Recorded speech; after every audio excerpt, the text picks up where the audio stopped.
एक गांव में दो अच्छे दोस्त रहते थे। ये दोस्त अपने विचारों, प्राथमिकताओं और जीवन की दृष्टि के प्रति बिल्कुल विपरीत थे। पहले दोस्त का नाम विनय था और वह धार्मिक विचारधारा का पालन करता था। उसकी रोजाना प्रार्थनाओं, पूजाओं और प्रभु के साथ संवाद की रुचि थी। वह साधारण जीवन में भी प्रभु के प्रति उसकी श्रद्धा और विश्वास की प्रतिमा देखकर सभी को प्रेरित। दूसरे दोस्त का नाम अर्जुन था और वह विश्वास रखता था कि केवल दुनियावी सुख सुविधाओं में ही जीवन का आनंद है। उसके लिए ध्यान और आध्यात्मिक उन्नति का कोई महत्व नहीं था। उसका मुख्य लक्ष्य धन कमाने और भौतिक सुखों का आनंद उठाने में था।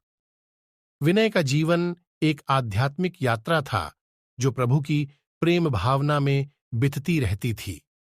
वह जीवन के हर पहलू में प्रभु की खोज में लगा रहता था और उसके जीवन को उन्नति और उद्देश्य की दिशा में एक माध्यम बनाता था।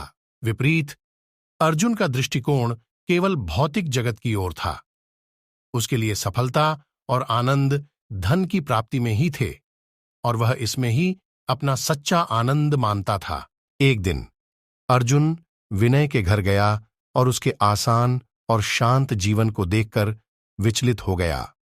उसने विनय से पूछा, तुम्हारे त्याग और आध्यात्मिक आनंद की तुलना में मैं सिर्फ भौतिक सुखों का पीछा करता हूं, लेकिन तुम मेरे समझ से कैसे आनंदित रह सकते हो?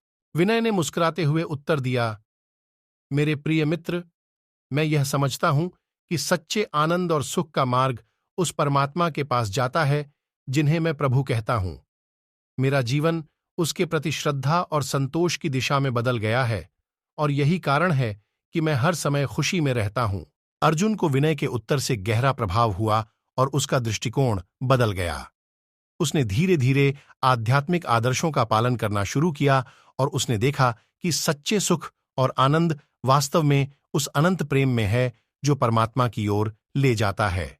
मॉरल: धन और भौतिक सुख तो आने जाने वाले होते हैं, लेकिन असली आनंद और सुख वही हैं जो हमारे आध्यात्मिक उन्नति